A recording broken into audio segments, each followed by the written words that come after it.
জামাতের শেষ ঠিকানা এখন সন্তোষ শর্মার কাছে। সন্তোষ শর্মা হয়েছে জামাত ইসলামের শেষ ঠিকানা। গতকালকে যে বক্তব্য দিচ্ছে জামাতের অনুষ্ঠানে সন্তোষ শর্মার বক্তব্য কেন আমরা জামাতকে শোনার জন্য, জামাতের কথা শুনতে গেলে কি আমরা সন্তোষ শর্মার কথা শুনতে চাই? ডেইলি স্টার, কালবেলার,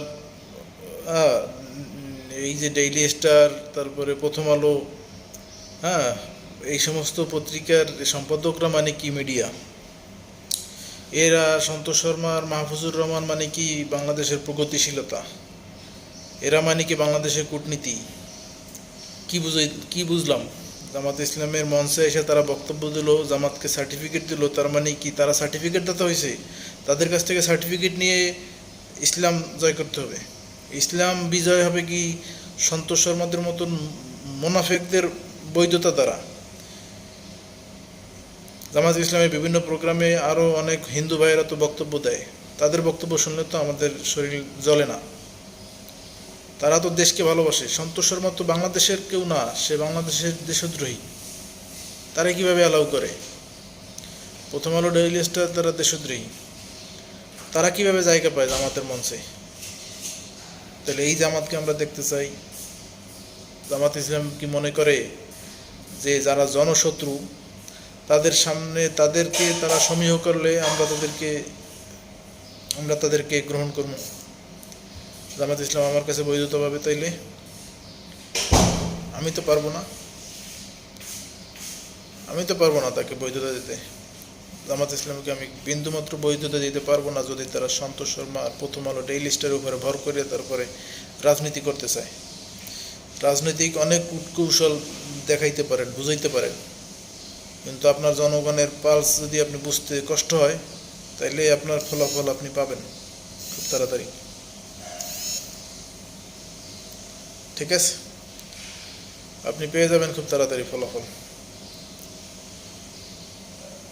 সন্তোষ শর্মার মতন লোক, তারা র এবং মোসাদের লোক। এই র এবং মোসাদের লোক তারা এখন জায়গা পাচ্ছে আপনাদের মঞ্চে। এই একটা বক্তব্যের দ্বারা তারা আপনাদের ঘাড়ে উঠে চেপে বসবে আর জনগণকে তারা কোপানো শুরু করবে। আমরা বিগত দিনে দেখেছি, ইতিহাস দেখছি, বিগত সময়গুলো আমরা পার করছি, আমরা দেখছি তারা কিভাবে ন্যারেটিভ তৈরি করে জনগণের বিরুদ্ধে, তারা কিভাবে দেশের বিরুদ্ধে ন্যারেটিভ তৈরি করে, তারা কিভাবে বিদেশের শক্তির পক্ষে কাজ করে। এগুলো আমাদের চোখের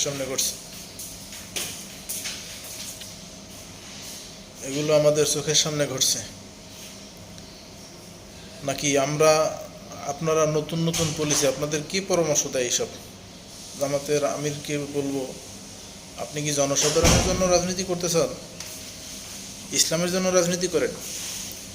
ইসলামের জন্য কি মোনাফেক দ্বারা বৈধতা দরকার নাকি? এটা কেমনে কি হবে? তো জামাত ইসলাম যদি মনে করে যে তাদের বাহিরের গোয়েন্দা সংস্থাদের, বিদেশি গোয়েন্দা সংস্থাদের দালালদের সাথে আতাত করে তাদেরকে রাজনীতি করতে হবে, তাইলে আমরা সাধারণ জনগণ সেইভাবে সিদ্ধান্ত নেব। এখন যদি বলেন যে না, এই জিনিসটা এত গভীরভাবে দেখার কিছু না, তারা আসছে, তারা এই দেশের নাগরিক না, তাদেরকে আমরা নাগরিক হিসেবে মনে করি না, হতে পারে নাগরিক, তারা দেশদ্রোহী, তারা দেশের বিরুদ্ধে কাজ করছে এবং তারা সুযোগ পেলেই সেটা করবে।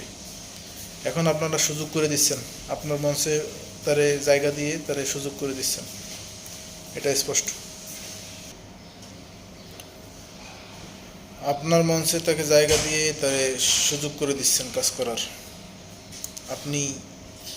আপনাদের বুঝতে কষ্ট হয় যে আপনারা তাদের সাথে যত বেশি সম্পর্ক করবেন, জনগণ থেকে তত দূরে সরে যাবেন।